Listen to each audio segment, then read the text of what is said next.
Sebelum memulakan acara, izinkan saya untuk memberikan sedikit pengenalan latar belakang Encik Adli Syairi. Encik Adli Syairi Ramli telah mendokumentasikan budaya alternatif Malaysia melalui pelbagai platform media cetak, radio dan televisyen selama lebih 30 tahun. Beliau memulakan kerjayanya sebagai editor fanzine yang diusahakannya sendiri, Peace of Mind, sebelum melanjutkan penulisannya di Tone Magazine dan The Malay Mail. Setelah beberapa tahun dalam media cetak, beliau beralih ke radio berkhidmat dengan XFM. Kini, Adli Syairi berperanan sebagai ketua kandungan di Tinker Studios. Dengan itu, saya serahkan majlis kepada Encik Adli untuk memperkenalkan panel jemputan dan memulakan acara forum. Dipersilakan. Assalamualaikum, selamat malam. First of all, thank you Port Ipoh untuk jemput and for organising this untuk kali ke-6 and untuk at the same time memilih hip hop as dia punya subjek untuk tahun ni. And then to be honest, dia agak nervous hari ni sebab I'm surrounded by ni heavyweights of Malaysian hip hop. From the journey for the past 40 years. Okay, and then untuk memperkenalkan ni, which belah kanan saya is Dato' Ahmad Izzam Omar. Yeah. Mana yang tak tahu, Dato' Ahmad Izzam Omar ni dia mainkan peranan yang sangat penting dengan dari zaman Positive Tone, kemudian dia dekat 8TV, and then sekarang dia dengan dia punya Comet, which another exciting project coming up. Okay. And then sebelah Dato' Ahmad Izzam Omar kita ada Yogi B. Okay, Yogi B. Mana yang tak tahu, antara kita orang berlima ni, I think Yogi B is the only person yang dah go through semua era hip hop bermula dari Crash Course. Yeah. So he's seen it all. And then mana yang tak tahu juga, Yogi punya, I think Valavan 2007 was a massive international hit, right? So dia kalau kat India dia macam superstar.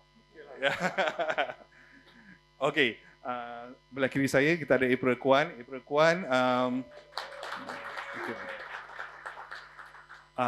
Kwan bermula daripada Sony Music, right? Kemudian dia pernah bekerja dengan Tone Magazine sebagai announcer untuk, I think masa tu antara radio show terawal yang main muzik-muzik yang tak berapa popular, which was Tone on Wow. Yeah. Tak, jangan sebut. And then the one point ni, she was with Juice Magazine. Yeah, Juice Magazine ni kalau I would say 2010 onwards.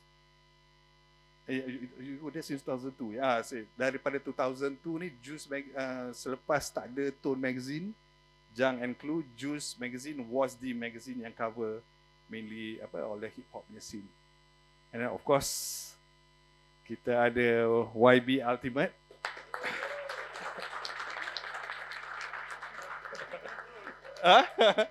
Tak ada apa-apa. Okay, mana yang tak tahu, he started out as a DJ, and then with Teh Tarik Crew. Teh Tarik Crew had 2 albums, and then he went solo. First album dia First Among Equals, which you never release it, right? Officially, physically. Yeah. Siapa ada kopi tu, kalau nak boleh PM. And then currently, you know lah, dia macam petang tadi Kat cakap, kalau who would have thought someone from the hip hop scene is currently, you know, what's the right way to say it? Wakil rakyat. Yeah, wakil rakyat punya position. So yeah. Itu sedikit sebanyak pasal kita punya panelis. Okay, and then apa yang macam you guys boleh tengok, apa yang kita akan bincangkan throwback santai-santai hari ini adalah kita nak menjejaki ritma atas puisi, menjejaki perjalanan ritma atas puisi. Also, mana yang maybe tak tahu, kalau ikut sejarah dia, right, budaya hip hop mula bertapak kat Malaysia tahun 84, kalau tak salah dari filem Azura. Sebab kat dalam filem Azura tu ada b-boying punya scene. Ya, so Zack dulu dengan geng-geng dia ada scene tu, dia ada bila I tak ingat scene mana, tapi ada scene b-boy was very prominent in that scene. Speaking of that, okay, I akan start nak tanya opinion semua kita punya panelis hari ni. To you personally, what was the year zero of Malaysian rap music? Selamat malam kepada semua and good evening to everyone. First of all, let's say thank you, terima kasih kepada Port Ipoh untuk organize dengan title macam ni. Baru tadi saya cakap dengan seorang sebelah saya, you cannot imagine a title and like this and government support benda hip hop ni 20 tahun sebelum ni. So tadi kita bincang pasal masa tu ada menteri Tok Mat nama dia, potong rambut rockers semua. So sekarang sudah ada government support, tapi benda yang betul lah, hip hop secara forum. So selamat malam kepada semua. So balik kepada soalan tadi, I tulis note, nanti dah lupa. 4 dekad ni bukan macam 1 tahun tau. 4 dekad I pun duduk tadi, macam mana 4 dekad ni. 5 tahun dulu pun tak ada memory 4 dekad. So year zero, so I telefon lah DJ yang lagi tua daripada I umur sekarang 49, tapi Izam lah yang paling tua. So Datuk, sorry Datuk. We take this forum easy and relax lah. Yes. So to me, when I asked a senior DJ, he told me the year is around 1980 something, 84 or what, and he told me a name of a DJ that I've never heard before. So budaya hip hop ni sebenarnya dari US, mulanya budaya hip hop daripada DJ, bukan kat rappers. The first superstars of hip hop are DJs, because dia orang yang mula-mula main lagu dan start trend tu. So kalau US ada DJ Cool Herc, kat Malaysia ni siapa pula kan? So bila I tanya DJ, bukan seorang, dia orang beritahu saya macam Raymond daripada Revival and DJ Najee, bass semua. And there was an interesting name also that yang I tak pernah dengar. His name is Mr. Rosman Yahya from the Turf Club. This is 81 and 82. So in 81 and 82, there used to be a club, nama dia Turf Club. So Mr. Rosman, I'm going to meet him hopefully, because I also never heard him. Today on the call, they're telling me that he used to work in US. And masa dia pergi US, dia pergi belajar, dia ambil rekod semua, dia datang balik ke KL. So masa tu ada internet, tak ada magazine, tak ada medium secara apa pun untuk kita tahu apa trend. So dia bila balik dari US ke KL, dia bawa rekod dan dia main rekod tu. So semua orang macam magic, oh lagu apa ni, lagu trend ni. So it started to me, to answer, coming back to your question, from DJs who bring records back from where they studied, like Mr. Rosman and maybe Ravi Abdullah, the late Ravi Abdullah from bass. There's another character, personality, he went to UK to study law, but he also brought back records. And the other way that you can buy records in KL is from Victoria Music Station. And they started selling records in the 80s. And kalau dia bawa record tu, dia bawa 3 biji je. Kalau bila dia bawa 3 biji tu, 2 rival DJs akan they will fight. Dia akan tunggu tu record tu sampai, dia akan beli semua. Dia akan beli 3-3 supaya DJ yang lagi satu tu dia tak dapat. So this to me, to answer your simple questions, around 80 plus, 80 something, 84, 82, when the DJs started bringing the hip hop records. For the rest, macam Izam, to you, what was the year zero? Okay. Masa 81 saya belum lahir lagi. Wah. Kenapa gelap? Betul tau. Tak ada. Okay. Sorry. Tahun ni saya 55, okay? Can you imagine? Still young. Yeah. Belum 55. Okay, December. Okay, but for me, unbelievably, I was not exposed to the world of hip hop Malaysia until I met this guy, Yogi B. Right, Yogi B masuk Positive Tone sebab ada Uncle Paul Moss dengar dia rap tepi longkang. Betul kan? Dalam office. Paul Moss told me tepi longkang. I made him rap right on the sewer. Okay, right. But when I heard what he did, and then from him I learned all these other bands, like all these other acts that are coming out, and then I heard stuff like from Teh Tarik Crew. Then memang the funny thing is when you mentioned just now Ultimate Wakil Rakyat kan, memang the hip hoppers dari dulu lagi wakil rakyat. Only that they're not officially recognized as wakil rakyat, but they were talking the language of what people are saying or people are feeling, right? No other music genre does that. Yang lain cerita, pasal lagu cinta kan. This was actually like, this is us, this is how we are. So what Yogi was at that time dengan your partner Mekina, right? They just introduced me, and for me, year zero was 1994. So I'm sure it's not, right? Tapi that's how I got exposed, and from then jatuh cinta dengan hip hop Malaysia. Year Zero is lagu Punch Card by Sudirman lah, Allahyarham Sudirman. But at the time orang dengar, orang thought it was just a monotonous song. Dia bukan rap lah. But to me that is Year Zero lah. And memang Sudirman to me is the first Malaysian hip hop artist lah. Why you say that? Why? Sebab okay, what is hip hop? Kan to me hip hop is lagu rakyat kota raya. It's urban folk music. Sebab bila kita cakap folk music, kita imagine macam Jewel, somebody like that. Bila kita cakap lagu rakyat kat Malaysia, orang imagine Nor Aliza Idris, kan? So you further define it is lagu rakyat kota raya. And artis pertama Malaysia yang buat lagu rakyat menceritakan kisah semua orang yang pindah ke kota raya ialah Sudirman.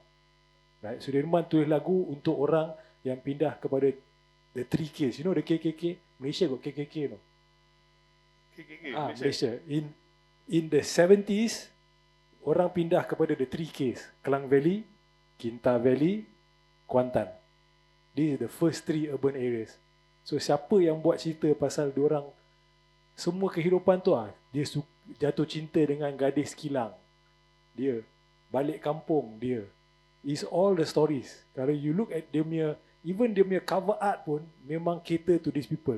Dia ada satu album cover tu, dia duduk kat belakang bas dengan bag. Who would that speak to? It doesn't speak to anybody else but people, kita punya parents generation yang pindah to these 3Ks and balik kampung. That's why it's until now he is the first Malaysian hip hop artist to me. Okay. What about you, April? So it's based on Your year zero. So obviously it's not the real Year Zero, but for me it would have to be, of course, Crash Course, Nautilus Maximus, and Players Universe. Like they, I think, were the ones who really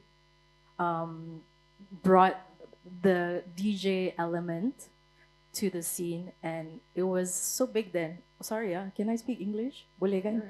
Okay, yeah. It was huge, and I think the difference between now and those days, the turntablism was so big then, and it was such a defining element of the 4 elements of hip hop, right? Back then, and Players was a major player to DJs like Goldfish and Blink. Blink now he's like Feng Tao, right? But like before he was a scratch DJ, and turntable of DJ Fuzz, obviously, and so many others. SZA, right? DJ Face, obviously the co-founder with Suresh Nelson. So I feel the zero would be then Players Universe, besides Crash Course and Nautilus Maximus. Yeah. Okay, all right. Okay, because I prepared a lot of questions. Macam exam. Sebab I'm, at the same time, right, I menjelas sambil minum air, so I'm doing a book on Malaysian hip hop. Yeah. So okay. How was the scene like? I mean, how did you get involved with Malaysian punya rap scene mula-mula? What was the entry point? And how was the scene like? Scene zaman tu macam mana? Yeah, I'm asking. Because you are the only one yang dah lalu semua tu. Oh my God, I feel old. No lah. This is all white. This is all white, by the way. The Misa, is just dyed it. But old, very old. The scene at that time, there was in 1992. there was a rap competition. It was called Rapping Bad, RAPPINBADD. It was organized by Central Market and another company. Central Market and another company, I forgot the name. And the judge was Dato' Ramli Ibrahim at the finals. Yeah, a lot of people didn't know that. And a lot of people, Nico was also in as one of the contestants. There was some girls, I think part of Feminine. Jake Abdullah, Dato' Jake Abdullah also was part of the contestant. Vicky Manoli, a lot of people. That was the first rap competition held in Malaysia. And in 1992, nobody knew what's the difference between rap and hip hop. Hip hop is a culture. Hip hop has got elements. That is the culture. And rap is the vocal art form. So I at 1992, I think I just finished school Form 5. Tak belajar betul, mak marah, buat apa benda, you know, you're a fat boy trying to do breakdance in the hall and try to break the tiles. I don't know what you're doing. You're always not hogging the mini compo, suruh main lagu sembayang, tak nak main lagu breakdance.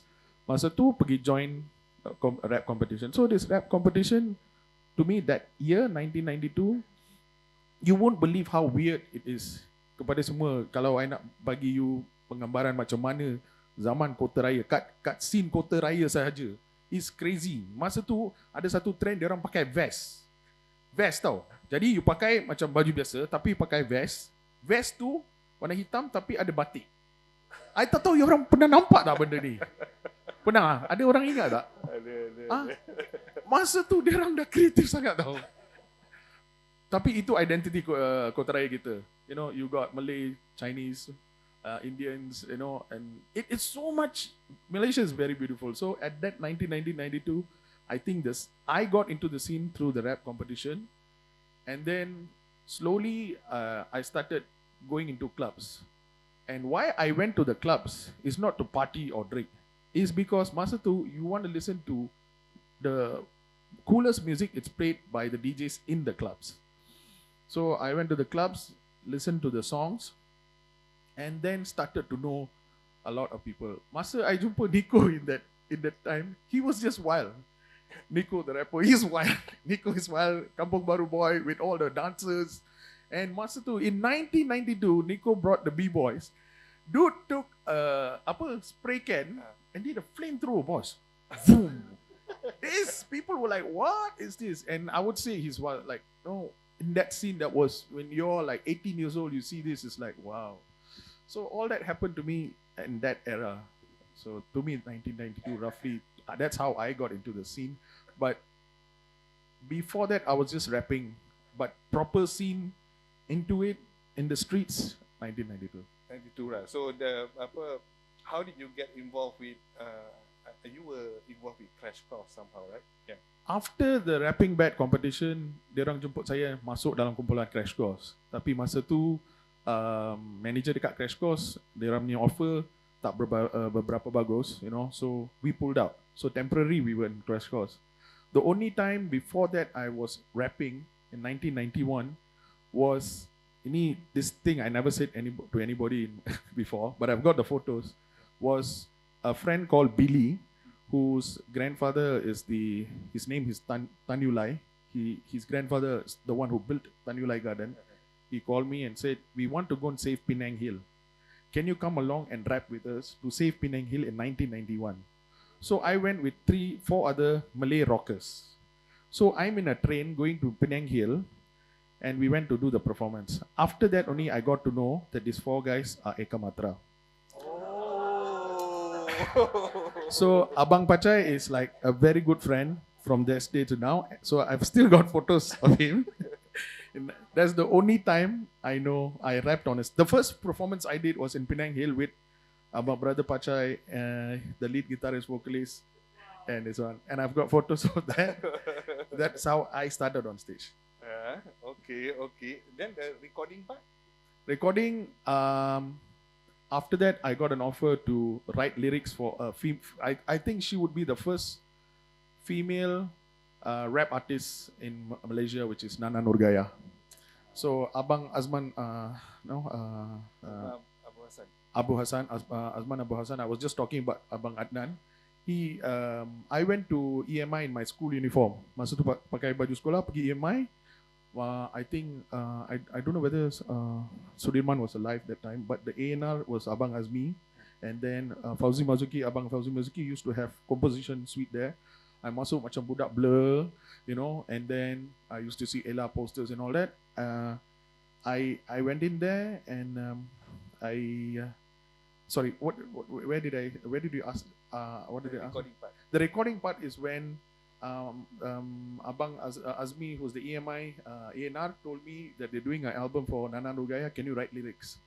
So I went in as a co-writer, and Abang Azman was kind enough to credit me as a co-executive producer, which I didn't know what it was at 19 years old. I called him, just take, ambil je lah. And I called him last month and said, Bang, terima kasih, masa tu I budak mentah. And you know, I just connected back to him. So that was my first recording, was in Nana Nurgaya's album. Okay, alright. So in tahun 1992, right? For you to see and KRU release your debut album. Was it 92? 92. Yeah, KRU released Canggih. Canggih. Yeah. Okay, Nana's album was before that. Before I that, think. yeah. Before that, yeah. So that point of time, dia macam, yelah kalau awal-awal you look at Crash Course English, right? And then came this group in Malay. So how did that impacted the scene? I mean, this one open for everyone. Nana's album was a slapped-on album. It didn't come out as rap or hip-hop. After that, KRU and For You to See came. I think KRU made an impact, definitely. And then For You to See, masa tu semua budak perempuan punya nama timbang dia Fiona. Fiona was you can see the charts. Oh, this is the most trending lah. So after that, I think everybody knew, rap was starting to get into trend. So maybe that time. Yeah. So what do you think? Bila KRU dengan For You to See arrive, how did those two group impacted Okay, the scene? to be fair, I wasn't here. Okay. Unbelievably, I was studying jazz. I did not know. At the time, I was also in a punk recording company in Boston. So when I came home, I remembered I met my old friend lah dekat mana bookshop dekat section 14 dekat Jayas Market. Dia kata, Izam, kau dah balik okay, aku dah balik Kau dah dengar tak kumpulan rap ni?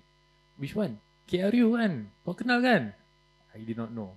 Okay, of course he was shocked that I didn't know because I wasn't. Masa dulu kan mana ada internet semua. Yeah. I mean, they made an impact. But I just was a bit confused because then I had heard his demo. I said, okay, that's amazing, right? There's got to be there's hardcore rap for me lah, right? So for me that was the definition of rap lah for me, and that he was my way in. Yogi B really was my way into the industry. And then I realized something, that the orang yang dengar rap ni sikit masa tu lah kan, for me kan. Remember tak when we did the gig dekat dekat Pyramid, right? We launched both his EP and OAG sekali. I remember telling Paul, I think Yogi B and Mekina is going to outsell OAG 5-1.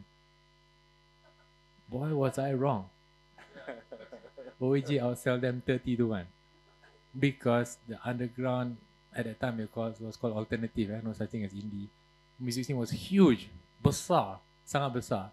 But rap was coming up. But we saw something in the gigs, right? And then I felt that the only way for them to grow is just to allow them to do whatever they want. That's why the first album was whatever you wanted to do. Because I didn't know what to do. So I just said, buatlah apa kau nak buat. And then dengar tu, ada lagu hit lah dalam ni. Right. Then the point is, how do you get that to the masses so they can become as big as the rock genre? That was then our job lah. Just to push it to as many people as you can. I remember at that time, some magazines wanted to take pictures of you in the swimming pool, right? That was what we had to face in everybody again, because I don't think they understood what the music represented. All they wanted to do was just sell magazines, kan. So the thought of Yogi in a bathing suit. But yeah, I think the scene grew by itself because those guys were very dedicated to their craft, and I think all of us on the sidelines just had to just help it along or just give it whatever support it could be. But the drivers of the scene were the guys themselves, because your heart and soul was in it, right? So I think that that's the difference to me between these rappers, right, and the other mainstream guys. Okay. What about you, Ultimate? Oh, April. Bila 482C dengan KRU keluar, how did those two group and the rest of group yang follows after that impacted the scene? Okay, what I thought of them back then or what I think of them now? Back then, I thought they were weak sauce, bro. Yeah. Yeah, but you have to understand, they're at the point where I just at that time I thought I listened to rap for a long time. But now I know I read for a beat, so you don't even know. Back then, when you listen to a few albums, you think you know the whole genre. Now you listen to 500 albums, you're like, I don't really know. There's so much more about the genre, kan?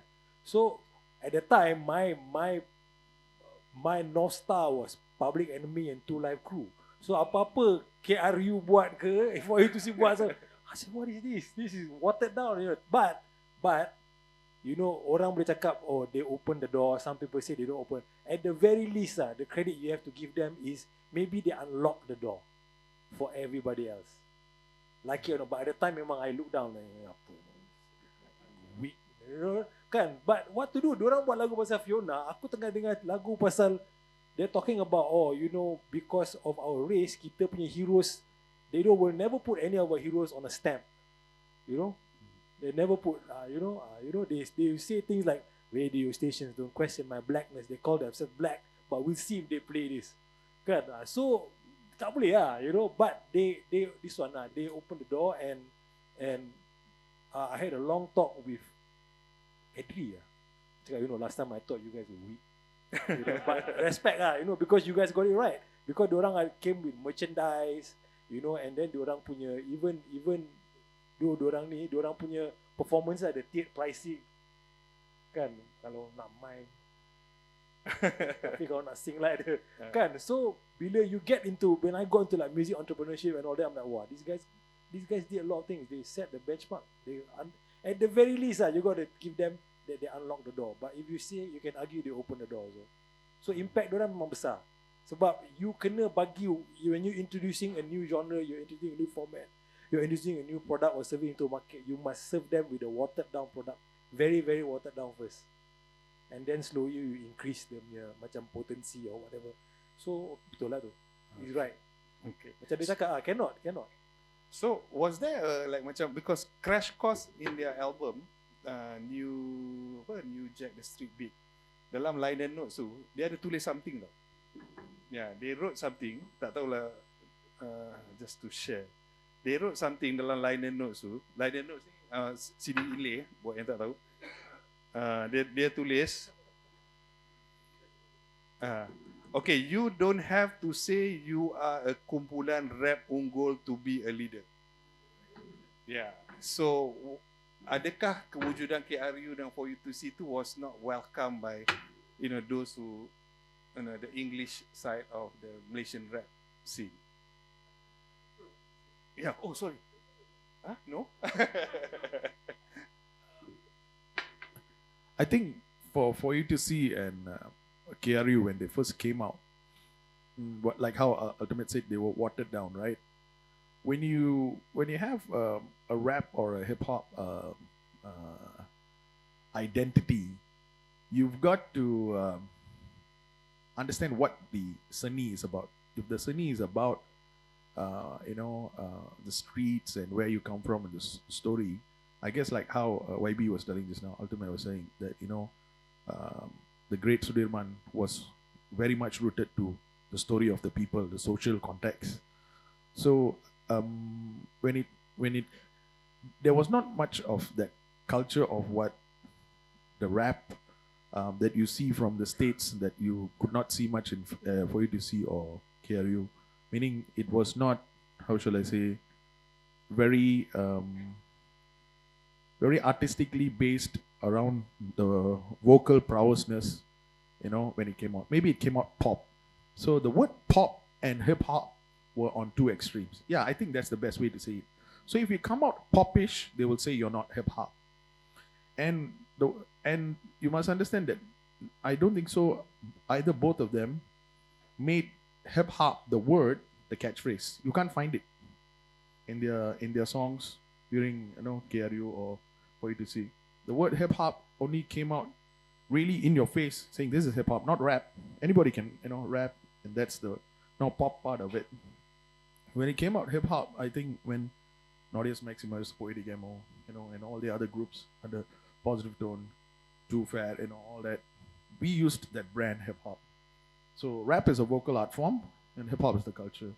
So that's why I guess the guys who are like really about the culture, the meaning, you know, dressing like Americans, talking like them, the accent and their subject matter, you know. So that's why we thought, okay, this is popish, this is bubblegum, and then we were this one. But at that time, to be very frank, I was 18, 19 around that time, and stupid. Why? Insecure, stupid. Yeah, because you know, you think you know everything, and you're like, you know, very angst. Wow, that is. But now you see them and you talk to them, it's like, budak mentah masa tu, no, you teenage, you think you know everything, you know. So that angst, that blindness was there, lah, you know. So if you ask me, you know, it is to me, I have better maturity, but there's a good level of immaturity back then.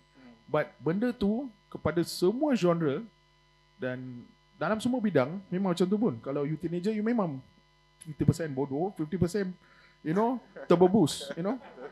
So that is the sikap remaja, you know. So I don't regret it. Yeah. It's just part of life. Okay. Yeah, please. I got to add to this because from my observation, from an independent observer, a fan of music, and saw what they're doing, and then I noticed betul yang pop tu, the pop rap was more Melayu, whereas the hardcore rap at that time was more English, and I'm glad it was like that because biasalah, when you're in music, you mimic people first. You have to mimic you, and they are mimicking Public Enemy. You know, they're mimicking. You have to go through that mimicry and then come up with your own voice. So when they were doing the English stuff, I remember a lot of press was asking me, well, how come your groups don't sing in Malay? I can't tell them they're going to mimic first. I just say, yeah, don't worry, man, we got a market. Cakap tipu lah sikit kan. Tapi I know that sooner or later, they will start rapping in their own languages because once they reach the evolution, okay, I'm done with listening to this, I got to do my own thing. Then, in fact, your album had some, then you went to Tamil, you went to Cantonese, right? And then To Fat first album was all English. OAG's first album was all English, right? But sooner or later, of course, I was just biding my time lah. Say, once they go Malay, all hell's gonna break loose, right? Or they break loose, right? Of course, we helped it along lah, kan? But the point is, they have to go through that. It's like this kind of thing that you had to. I think us will know this, right? I mean, if a jazz teacher teaches you how can you be the best, you gotta mimic your heroes first. Learn all their solos, and then your style will come out, right? So, jazz heroes were all Masali, yeah. Some rap heroes were all the American dudes, right? So you gotta mimic that, and then. So in that sense, I am so glad they didn't say, Izam, you want to beat, Nico and come up with a song about, a girl called Siti or something. I said, baik lah. So we still want to do this black stuff. Okay lah, let's do it, man. Okay. Any to add? Okay, kalau tak, okay. The next question, okay. It's a nice day to be alive. That was a milestone. That was the turning point. Do you agree, Ultimate? Yeah. How important was that album? Yeah, April? Tak nak sebut, okay. For me, how? Okay, it wasn't the album that made me start writing raps. That was Notice Maximus, right? But it helped the process along. Yeah, I saw them in London. I was wearing a flower shirt, baju Hawaii. Yeah, bro. Kan? No, but it helped me along lah. It helped me along. Kan? It helped me because it had more. It's a Nice Day to Be Alive had more songs than Notice Maximus' album.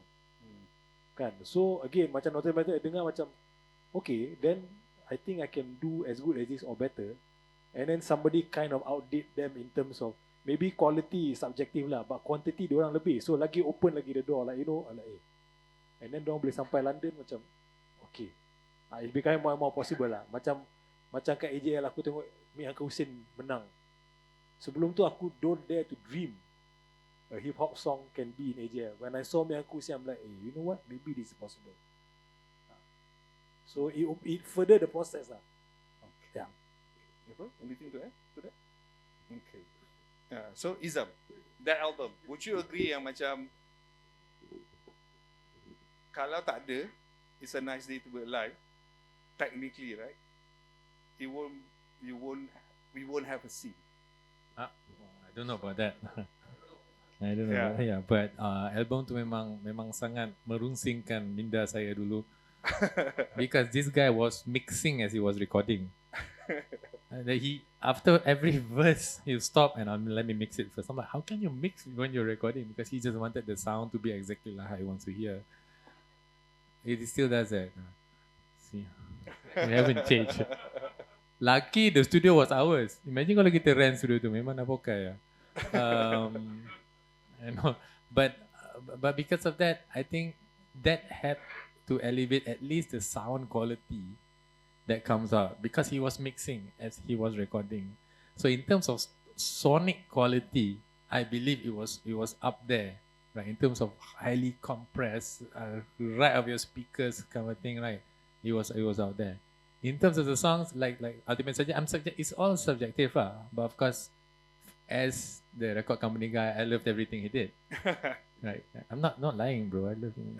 I'm your biggest fan. Right? And I still, what was the song with the Lady D? Everything Changes. Yeah, that was still one. To me, that was a defining moment for me lah in our history of Positive Tone, because I felt like, not because I was on keyboards, but but it was lagu ni jadi R&B sikit lah. Macam mama ni okay lah, you know, hip hop dia tak keras sangat tapi dia macam best lah, sedap lah, you know. So I think it was cool. So for me, Everything Changes helped define what I felt was the first step into mainstream for English rap music. That kind of thing. Yeah. It was a meme. Dia Everything Changes punya chorus tu, by the time dia macam meme tau. Macam, you know, kan? So macam, dia kata, bro, yesterday I take out my father's car, scratch how what you gonna do when it's too late? Macam, babi lah, you know. So it was a meme back then lah, you know. Ada dia memang guna untuk troll orang tu. I never, bro, my assignment never finish. What you gonna do when it's too late? So to you, Yogi, okay, Wow, that's something new. what you wanted to achieve with that album? Okay, what was the mindset like? Adakah marah ke? I want to prove something ke? I want to, you know, what was the mindset like? You nak prove apa? That album, I tell you, I don't know, maybe 19, 20 years old. And that album, It's a Nice Day to Be Alive, Poetic Amor, was a follow-up of PMO's EP. And at that time, so much of that album, which I produced together with Point, Landslide, Siloco, that whole album and Positive Tone was, to me, has to be said in one sentence. I owe my music career as a rapper, I also worked there as A&R exec, and as a producer, all to Paul Moss, Izam, Kenny, and Jeff Sia. And I cannot understate that. Kalau Izam tak bagi saya kerja, and kalau dia tak patient dengan saya, and kalau dia tak bagi peluang, I cannot be an international star today. And that cannot say, I cannot understate that. Because royalty coming was because he's not a musician just as a musician. He's 100% musician, berjiwa seni. And he, Paul, Kenny Tay, what's his Malay song that he sang?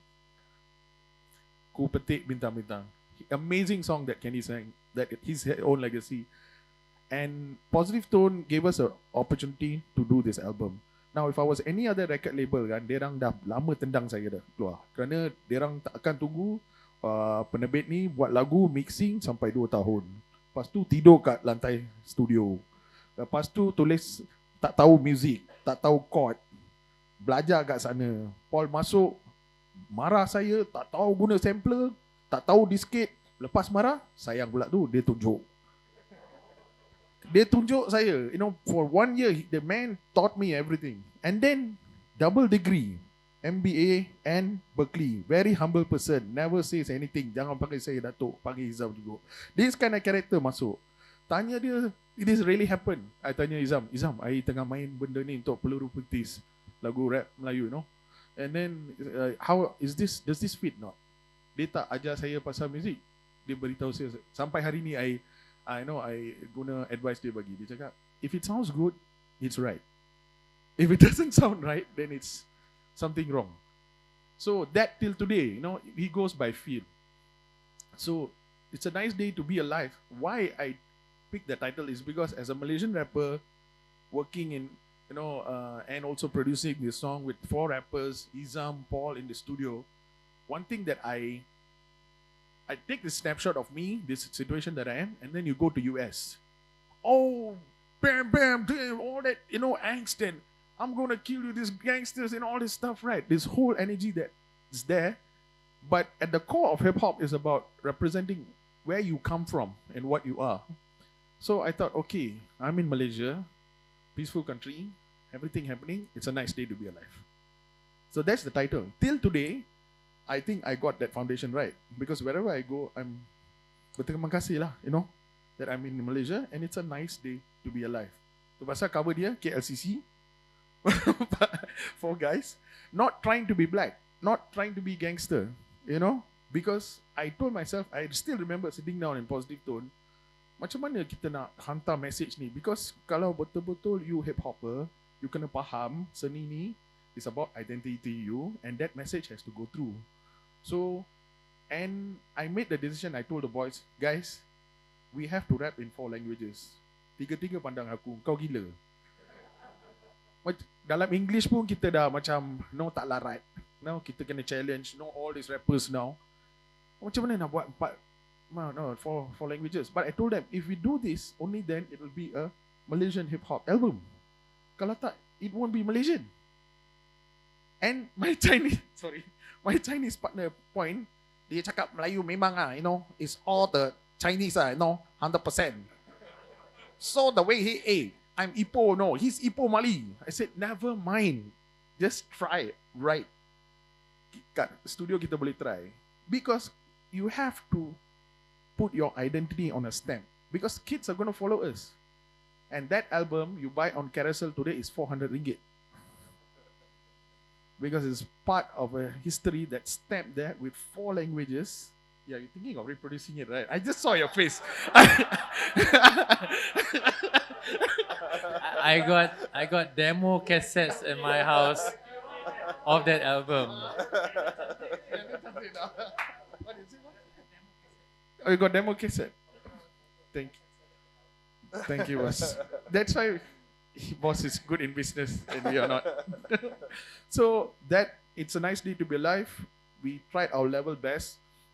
Bahasa Melayu, and today I'm proud dalam bahasa Melayu, benda yang I coin in Nice Day to be Alive, one of the phrases sampai sekarang I tengok mana-mana budak Melayu datang, dia cakap, bang, I memang suka baris lambai-lambaikan tangan kau ke atas, ku tak kisah pasal kau, kalau kau memang poser, pujangga and all that rhyme, because that's basically menterjemahkan bahasa throw your hands in the air if you like you just don't care. So that identity it was solidified in 1997 as Indian boy rapping on Malay because you're in Malaysia, and then you do Cantonese and Tamil. Doing Cantonese and Tamil was the hardest thing to do because Landslide actually dia boleh cakap bahasa Cantonese. Tapi masa dia pergi rap dalam Cantonese, kita ada lagi satu budak, nama dia aku dah lupa, but he was our Cantonese advisor. Dengan point lagi satu banana, nampak kuning kat luar, sebenarnya putih kat dalam. That's for all the Chinese who don't know how to read and write Chinese. So his name was Monk. So he is Chinese school. He came and school point, and Landslide was Indian who can speak Chinese. Pasal macam mana nak tutor bahasa Mandarin, Cantonese dengan betul. And he got frustrated. All his life he's been talking Chinese. This guy is half Chinese. His mother can talk Chinese, Landslide. And then he understood, oh, benda-benda pasal bahasa ni is not easy. Cantonese is not easy. Then this Indian boy, when doing the Tamil song, I had to go back and ask my mother, how do you write dalam bahasa Tamil? Padahal, I'm born Tamil, semua Tamil, Rajinikan, benda ni semua. Tapi bila pasal bahasa klasik, bukan benda yang senang. Sama dengan bahasa Melayu atau Arabic or Mandarin. Bahasa klasik ni is no easy thing. Just to relate to Dewan Bahasa and this event here. Bahasa is no joke. So, then tanya mak saya, mak saya pandang, atuk kau grandfather Tamil school tau. Padahal I tak tahu how to write in Tamil. So, Tamil, Cantonese, BM, English, Nice Day to Be Alive, to me was very important because it was that, and I have to thank Izam because he put up with us. Yeah, April. I think that a lot of the young kids who saw Point Blank in this group was inspiring. I think it opened doors for other people when they saw Point as the Chinese guy rapping. And at that time, I think it was predominantly Malay rappers, Indians, right? So I think he was definitely the person where they're like, oh, I can do this, And I think that was really something important. That Point was there. Yeah. Okay, true, interesting. Okay, speaking of that, right? After the success of Emo and Too Fat, I have this macam curiosity. Kenapa lepas Emo and Too Fat, there were no other groups yang meletup to that scale during that period? After before ini kita ambil period post 2000, before Joe. I left the industry, bro. Huh? I left the industry. Laju je. No lah. I don't know why. Yeah. And I always believe you need strong A&R to help, always. Kan? At that point of time, the year 2000, 2001, music industry was facing a recession. So much so that record companies decide to cut the thing that they feel is not as important as marketing, which is A&R. So once you cut out A&R, then you go direct to the artist.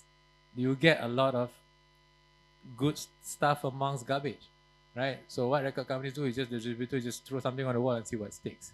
Whereas an A&R would know how to pick, right? So I think without the A&R, then it's just it's macam susah lah sikit. Tapi for me, I thought it was growing, but maybe zaman that masa ada Yogi's group, Poetic Emo, and then after that was the we had Too Fat and then Fat Family, right? So all those groups were up and coming, right? Tapi maybe the renewal of, because music ni kena buat something new all the time. You tak boleh ikut, you tak boleh buat benda yang sama. So I think there was no new original voice after that was as strong as the Fat Family, Too Fat, and whatever Poetic Emo was doing. So that's why it macam meandered, and there was no support from someone to push it all the way. So I don't know. Just I was disappointed at that time as well. But then I was ignited again when I was sitting in the crowd during AJL and this dude was jumping up and down during Amboy. He was right in front of me. I was like, wow, bestnya. I thought that was it. Shit, it came back, man. Yeah. Okay. Ultimate, what do you think? Kenapa? Mean Emo and Too Fat, they open doors. They open doors. Yeah, tapi Right. tak ada pelapis yang macam ni to take it. Okay, first of all, growth is never a linear thing. It's either a curve or the plateau, the S curve, kan? So at that point, memang satu plateau, kan? Number one. Number two is all the reasons Izam said, and then mungkin is also market demand also. Kan? There's also market demand. Bila 2016, 2017, kita orang kat Cartel kita ada this theory yang at any one time, at that time Malaysia can only support 5 hip-hop acts that can do it full time. Maybe at that time, early 2001, 2002, is 2 or 3. Kan? So I think that is a factor also lah. That is a factor. That's why people ask, kenapa Malaysia tak boleh buat Java Jazz? Sebab kita tak cukup. They have 10 times the amount, dollar to dollar lah. They have 10 times the amount of jazz fans that we have. So, diorang boleh buat something like Java Jazz lah. Kita susah sikit lah. Kan? So, I think at that point is that. Kan? And then creatively also maybe there was a plateau. Kan? I think creatively there was a plateau. And time tu also, kita banyak buat R&D. Everybody separately doing idea about how to rap in their native tongue also. And still take it. Because kita dah habis. At that time tu dah macam peak of when we imitate. Then we want to go next.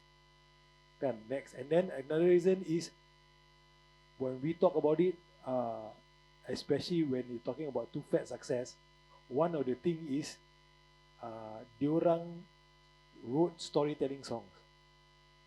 Kan? Among all of us lah, Titaku, everybody kan. There's basically 2 kinds of rap songs. Satu is bercerita. Satu is rappers rapping about how good they are at rapping compared to other rappers. that kind of song only rap fans like.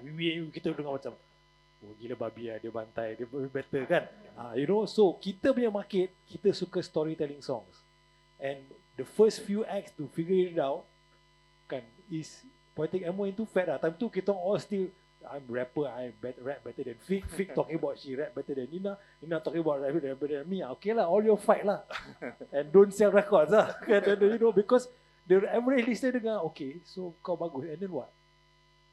Kalau you guys are dia macam Momsteen lah. When you listen to Momsteen, Young Momsteen kan, if you listen to rock, only the one who really catch him is siapa-siapa yang main rock guitar.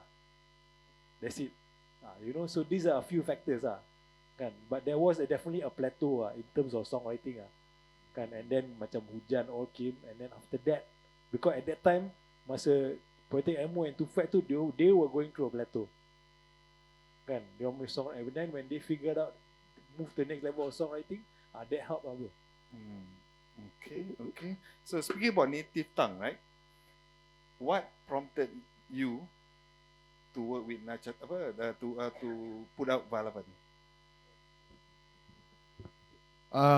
I'll tell you all the truth. What happened actually, and I want to say that because I want to tell you one part of maturity that hit me. This is the truth. I wrote Money Money, and Money Money in 2006 it won MACP's award for the most played English song. It beat Too Fat and also Butterfingers. Then in one big award ceremony, I didn't get the award. Too Fat won the award. So I sat down and I thought, okay, something's wrong here. Statistically, I'm the most played, but they are more popular.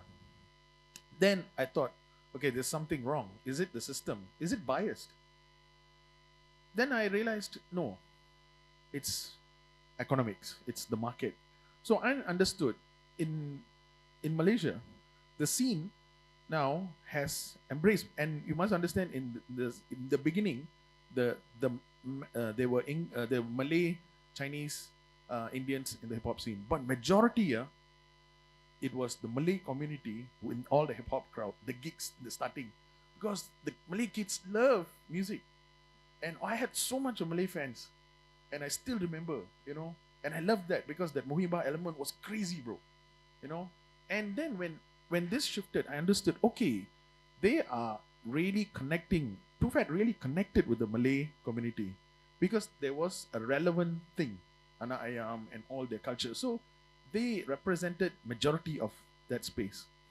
So that time, my zero business sense came and started to understand, okay, this is a demographic thing. This is a demographic that understands what the market wants. So then I thought, okay, where am I the majority? Where am I the majority again?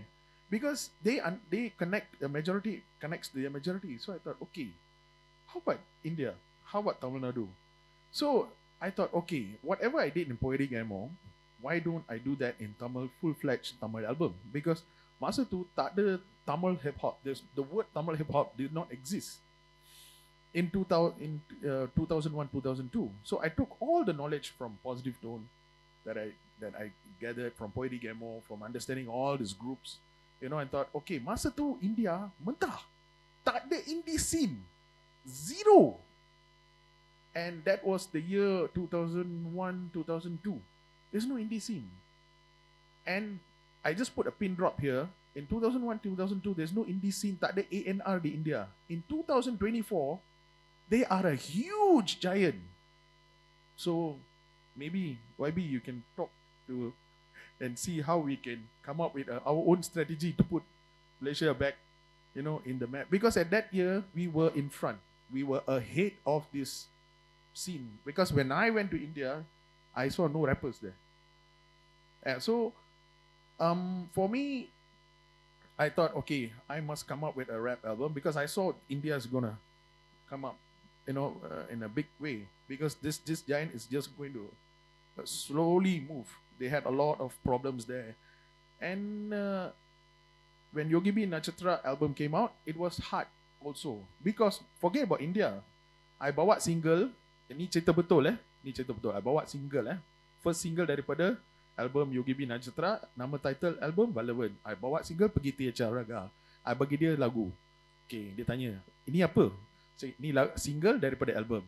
Okay. Single maksudnya single lah. Jadi album tak keluar ke? Tak, ini single daripada album. Okay.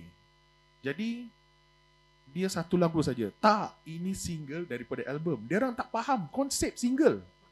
THR Ragam 2004 tak tahu benda single tu, dia orang tak pernah dengar. So single pertama di THR Raga FM tu is because of Walawan album. Lagi teruk masuk. I mean, when you see all the budak-budak, dia tanya, satu budak tanya saya, bang, I tak faham single ni. Saya, mengapa you tak faham? Mengapa you panggil single padahal 3 orang rapping?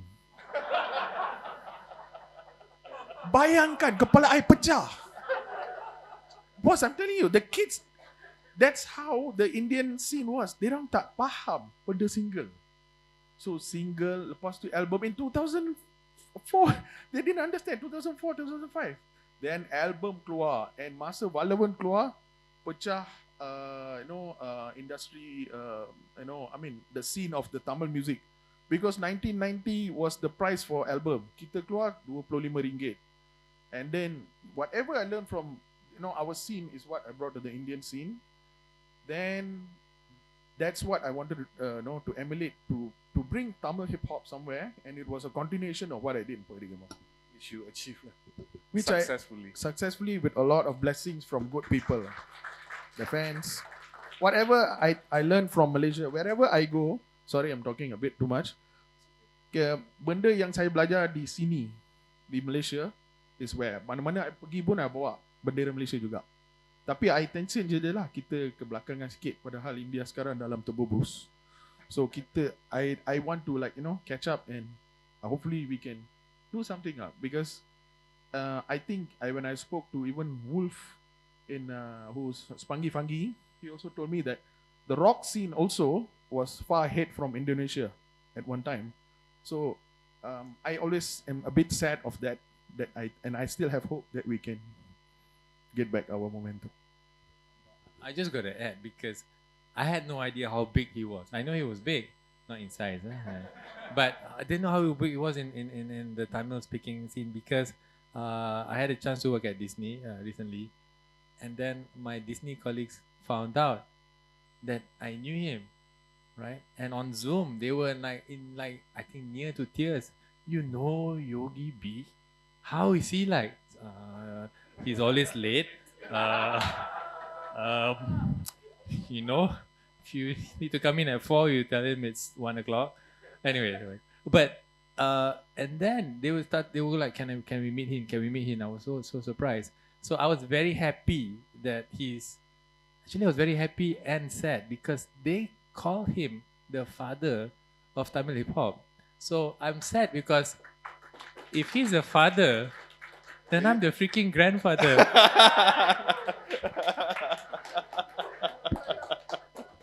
Yeah, you are. So okay, ultimate. Why? Kenapa kau decide? Yelah, after Tita ada Crew, kenapa apa yang buat kau nak rap ni your native tongue?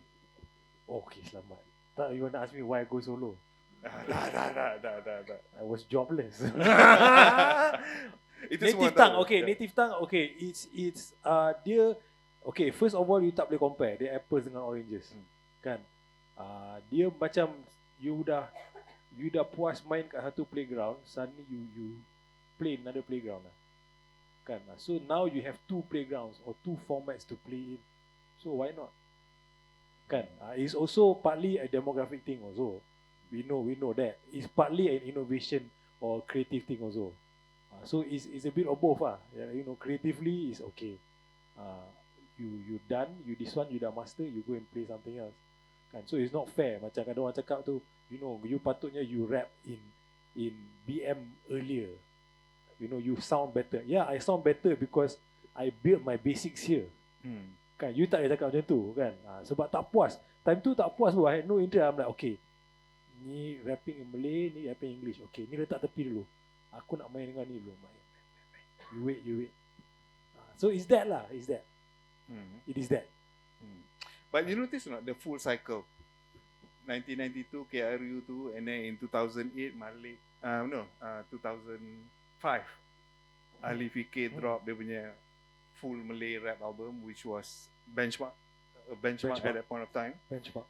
And then benchmark. kan, and then in 2008 Malik drop Okay, which it was a turning point to the scene. Would you agree with that, Izam? Malik Okay was a turning point. I mean, the next chapter. I played keyboards on some of the album actually. But the reason why I play keyboards is because I never charge, so they always call me for free. But yeah, you're right. His lyrics was something else, man. Dia punya rhyming tu,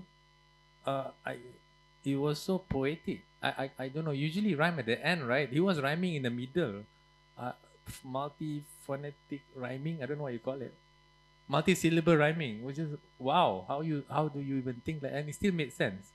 So I'm like, this is new level already for me. So yeah, turning point definitely. Yeah. What about you, April? April sejap je dari tadi. Okay, the album, yeah. Well, you know, these are all hip hop heavyweights, so their contributions definitely in knowledge far exceeds me. I don't know why I'm here to just kidding, but yeah, I just try to contribute and chip in on my observing or what I observed during then. That one, Malik's album, was my favorite. I loved it so much. It was monumental. It was just out. It was so genius. He's so smart. It's just really sad that he had his issues. I think he was going through a lot, but definitely a very you'd say a seminal album. And what was the other one? Ali Fikir, yes, for sure. That was the time when I was in Juice and I covered them. It was the first time, well, besides Miss Nina, that we saw another female rapper in a group, and she was amazing. So that was really, I think Miss Nina and Mawa Baduri were the two that women actually looked up to in terms of female rappers. So yeah, I definitely agree. Malik and Ali Fikir, they really set the benchmark. Yeah. Yeah. What about you, Ultimate? I mean, kau ada tangan dekat album Ali Fikir, and then when OK came out, What about it? yeah. So macam, alamak, ada. Or Alamak apa? I mean, it's Ali Fikir set the benchmark very Very high benchmark. kan. Yeah. And then came Malik, which simplify sikit apa yang Ali Fikir buat. So, would you agree yang macam album tu dia was a turning point? In some aspects, yes. Lyrically, it was a turning point. Personally, for me, is the album yang confirmed to me that I have a A&R mind lah. Kan, because dia call, kata, Mat, I just finished my album. I want you to come and listen. So datang, I listened to the whole album. Then I say, okay, Mat, this song is the single. Lagu dengan Najwa, kau yang punya. I'm like, bro, no bro. Mantara Beradu is the single. Dia kata, no. I said, bro, first of all, kau ada M. Nasir. Kalau lagu ni tak sedap pun, orang akan dengar sebab ada M. Nasir. Second of all, kau take M. Nasir out of the equation, lagu ni sedap. So then kita punya discussion jadi satu lebih kurang, boleh katakan argument lah. Kan, argument, dia kata, tak ada lah, kau bodoh, you don't know anything about music, no wonder your group fail, you're an idiot. Everything come out lah, but I understand. Sebab as an artist, nobody believe in your music but yourself. Even as much as Izam believe in Poetic Emo, nobody believe in Poetic Emo like Poetic Emo. Kan? That is just what it is lah. So dia kata, okay bro, macam ni lah bro, I tell you. Memang, aku pun, my album, I have the song that I like. But I know the song that people will like. So if I'm an idiot, if I am wrong, cool. You can call me, you say me as idiot on your phone. But for your sake, I hope I am wrong. Okay? Which song made him over ringgit 1 million? Wasn't kau yang punya. Was kan? Kan? So yalah, so after that I dengar tu kata, bro, kau tahu tak? You know, it's so that time ringtone was the main revenue stream. Kan orang cakap, bro, kau apa ni, Mantara Beradu make this much. Then I'm like, okay, you are A&R now. Memang lah. But album tu it's not just that. Daripada segi marketing dia pun, kan, he was doing the Nipsey Hussle thing before Nipsey Hussle. Kan, Nipsey Hussle buat the mixtape yang dia jual $100, $100. Kan, dia tak buat on, he didn't put it on any streaming platform ke apa.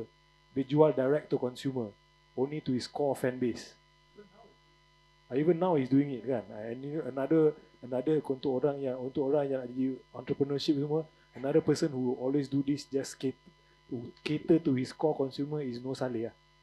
These two people are the best example of, you know, the 1000 super fan theory. These two people lah. So album tu memang benchmark lah. Not just creatively, but from the business side of things also. The album is the benchmark. Yeah. Okay. So 3 years later, after Sorry, can I ask him a question? of course. Two things.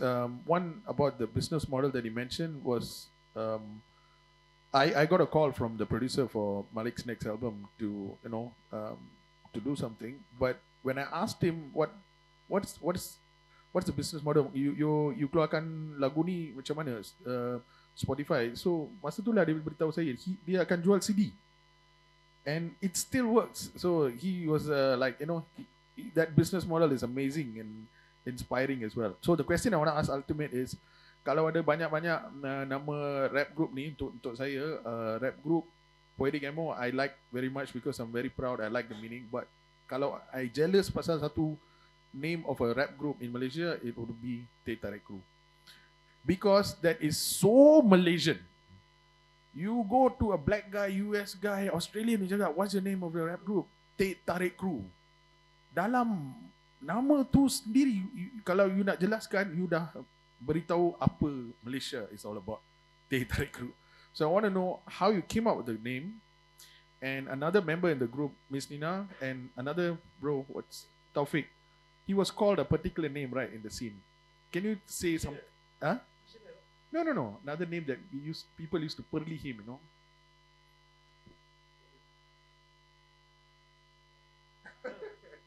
can you tell something an insight to it, and like how? And I loved fictionals, his rapping, and a bit about that.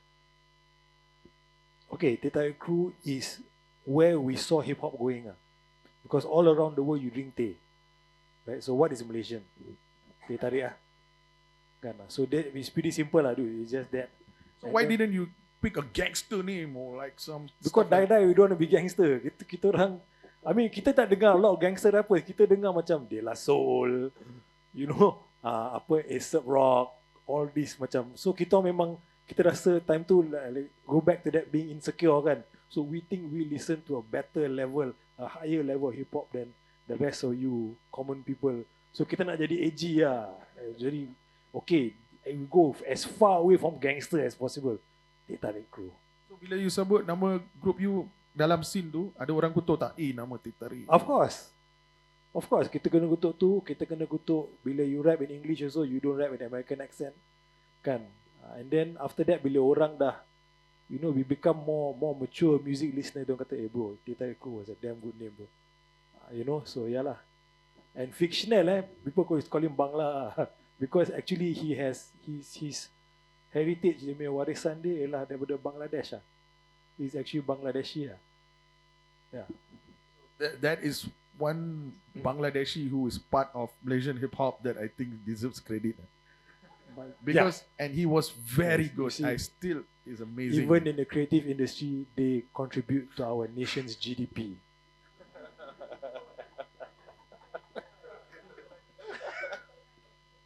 Okay. 3 years after OK came the yin to the yang, which was Havoc. So Havoc brought, kalau Malik OK bawa all the rappers masuk library, Havoc bawa all the rappers back to the street. What do you have to say about that, Ultimate? Betul lah. Yalah, betul lah. Yeah. How significant was Havoc? It's very significant, bro. Yeah.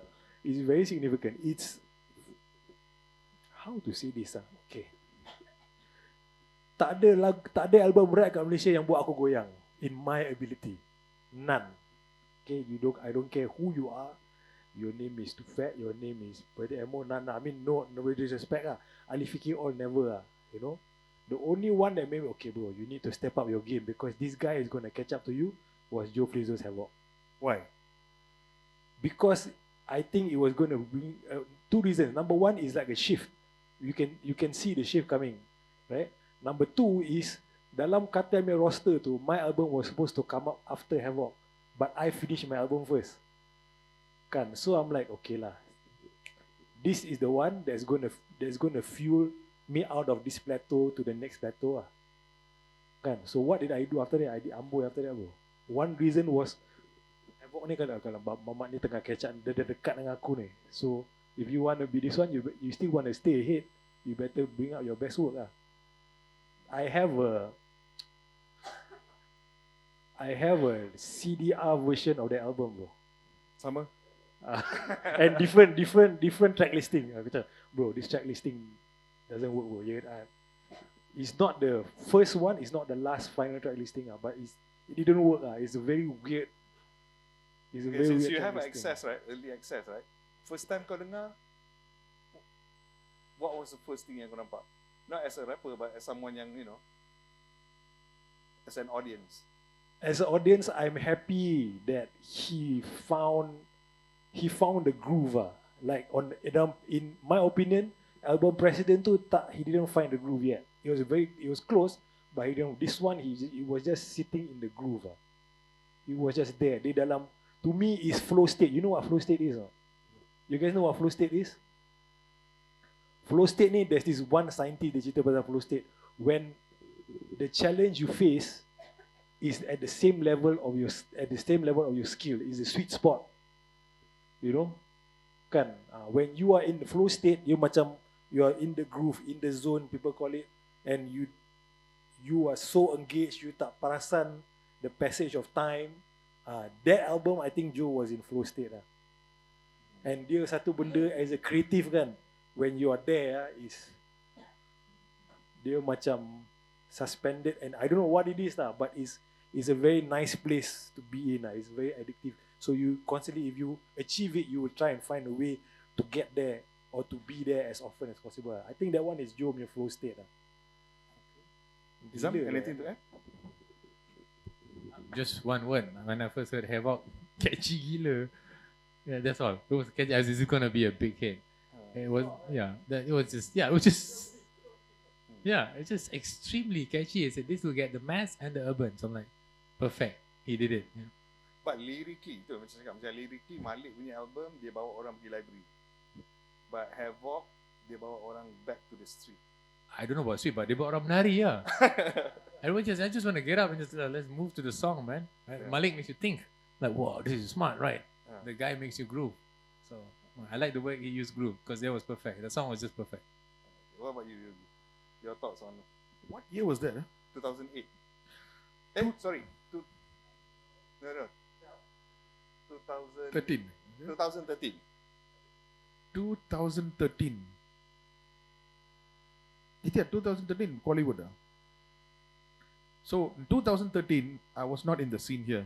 Oh. I was not thinking about rapping in English or and releasing an album here. I was like writing songs for this movie that is featuring a huge star in India. And my mind at that time was just trying to understand Tamil language. So to me, Tamil that we speak here and Tamil speaking in Malaysia, I mean in Tamil Nadu is different. So when the Havoc album came, I saw his face and he had a key, right? He was wearing a key. And the album came with a key, right? Yeah. I was like, oh, this shit is dope. Then the beat and the groove, right? That Havoc, and that boom, boom, boom. It sounded a bit like Amelie. You know, it had that groove. And he's changed his vocal style, you know, a bit lower, deeper, you know, and he's got a drawl like that, you know, because the Too Fat that I know, and I was very close with them in the beginning gig days.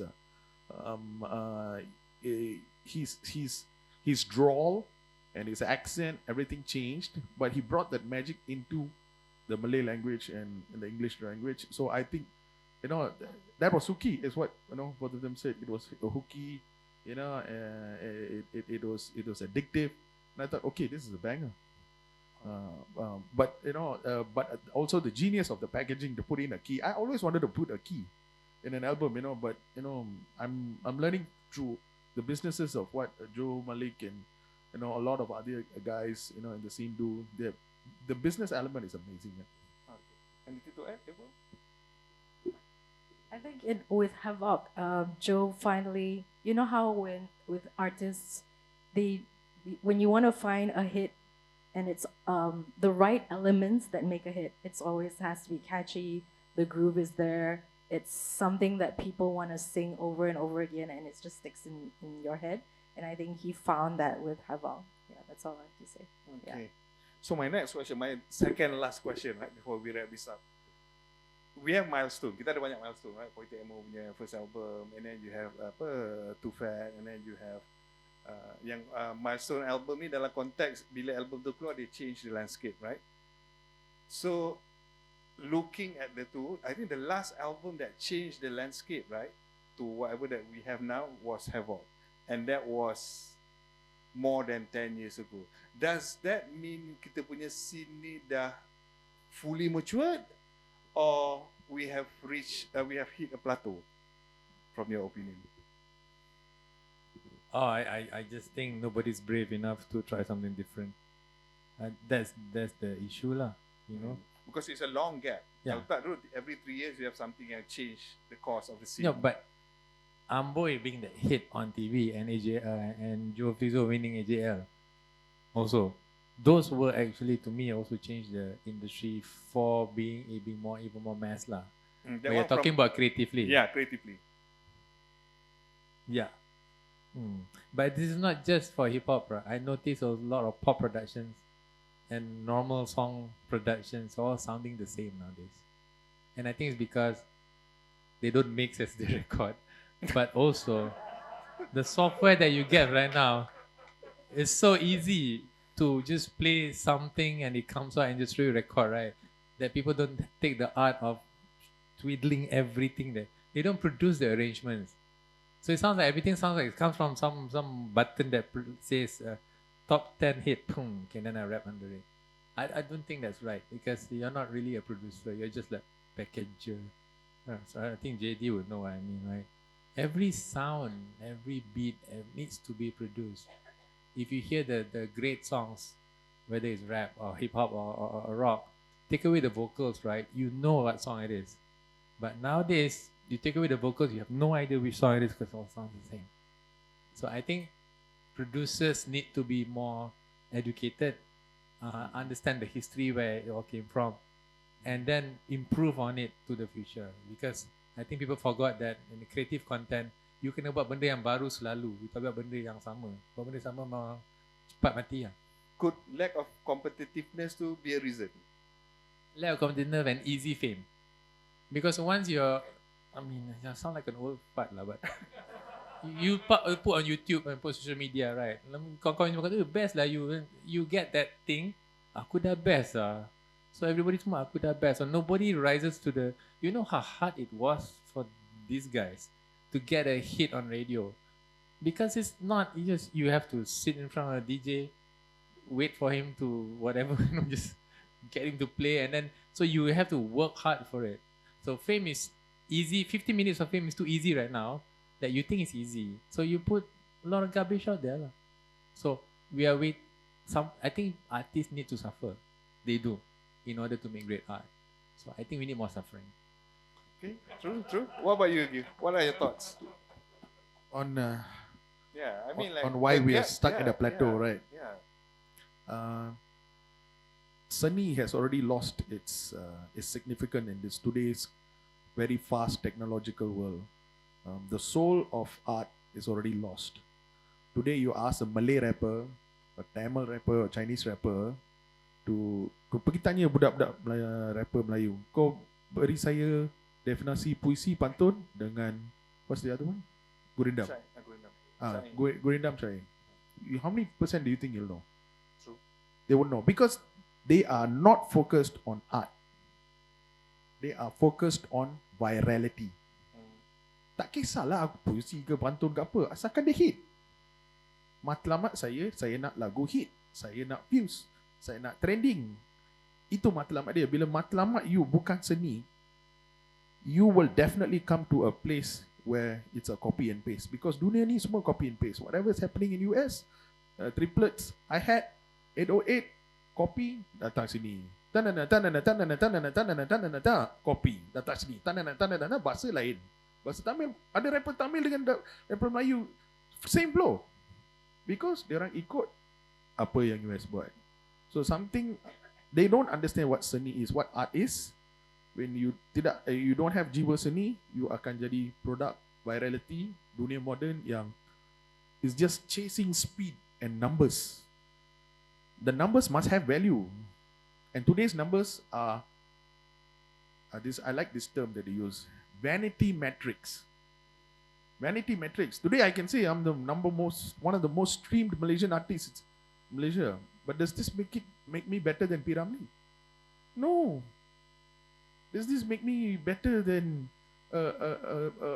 any person who's written beautiful pantun or syair? Tak.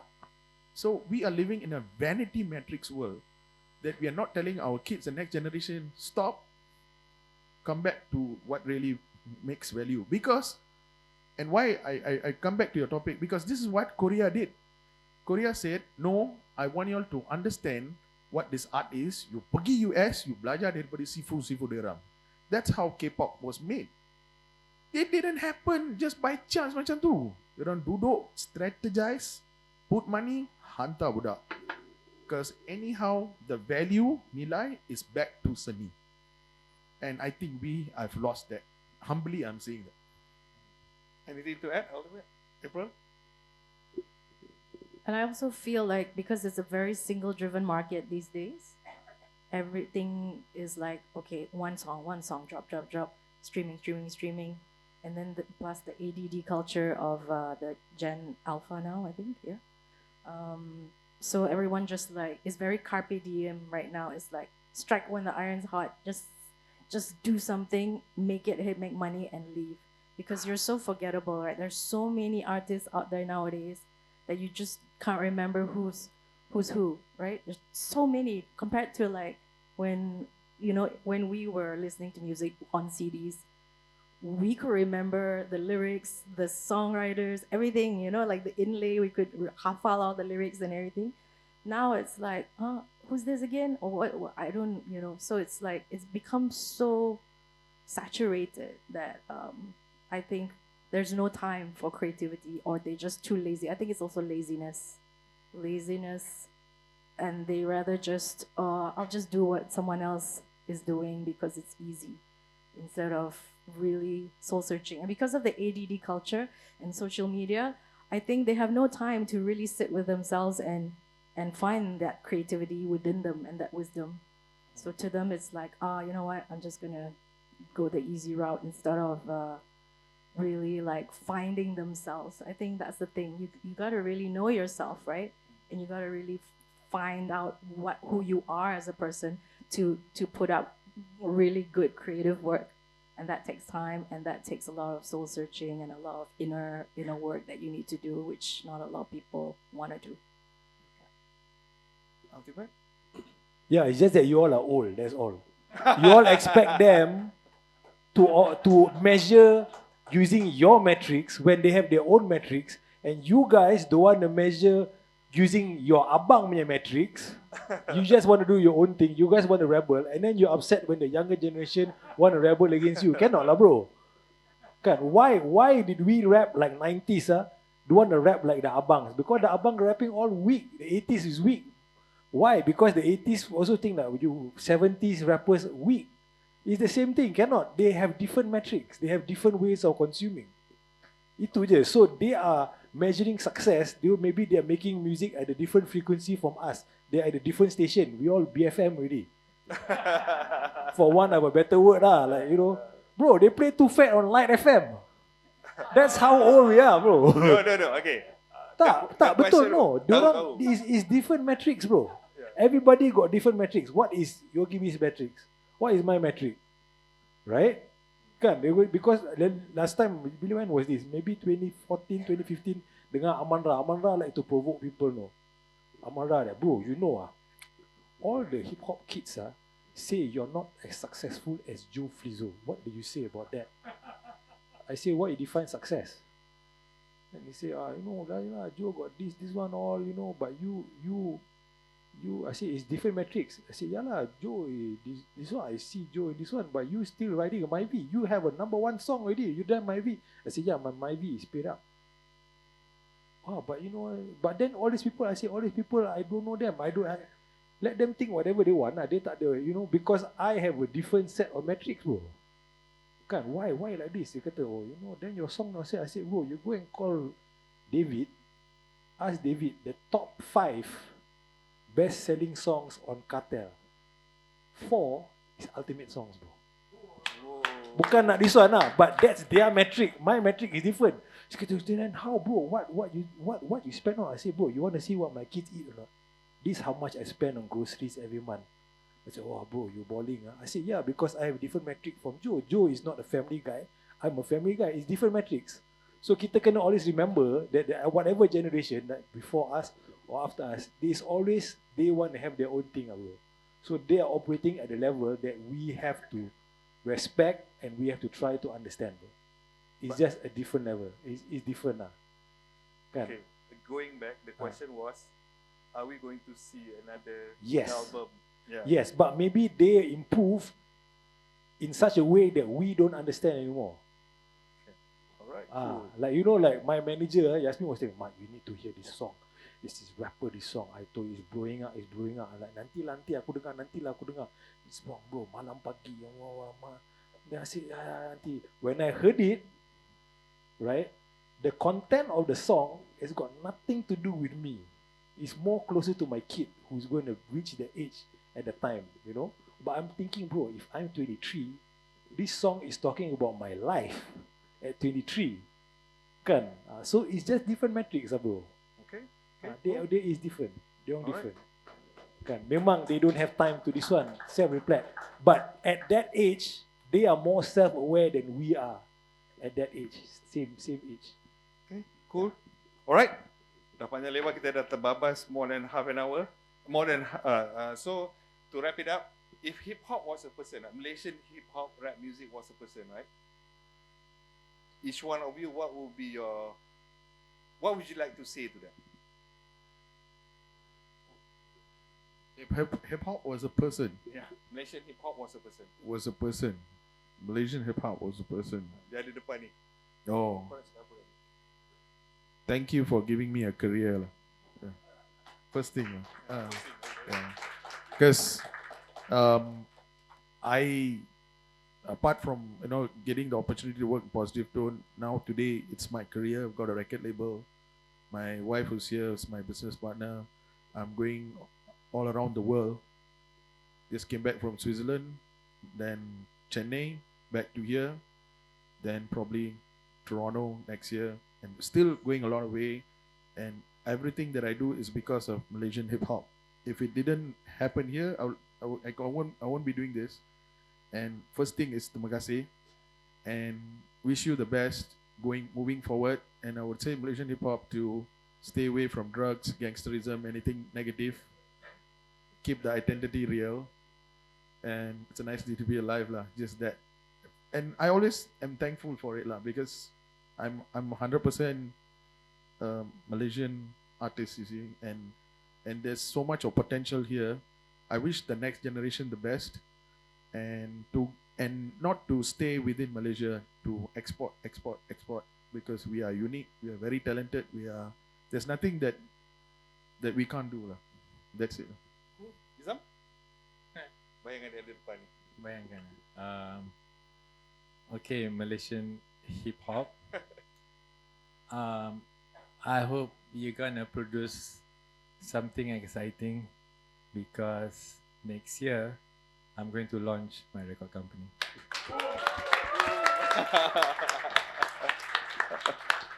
April?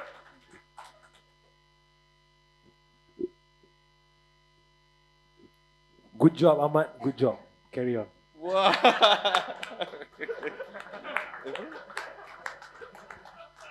Like a rapper.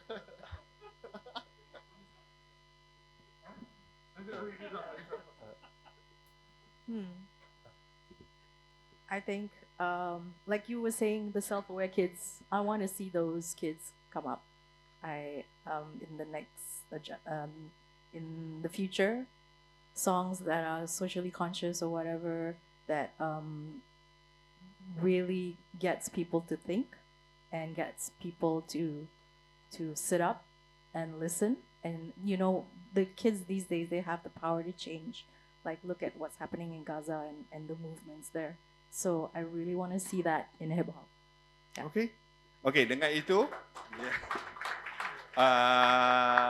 harap adalah sedikit apa-apa yang boleh diabsorb daripada perkongsian hari ini. And then I would like to thank again everyone for all the throwbacks, messages, dirty laundries and stuff. Yeah. So with that, kita tutuplah sesi ini ya.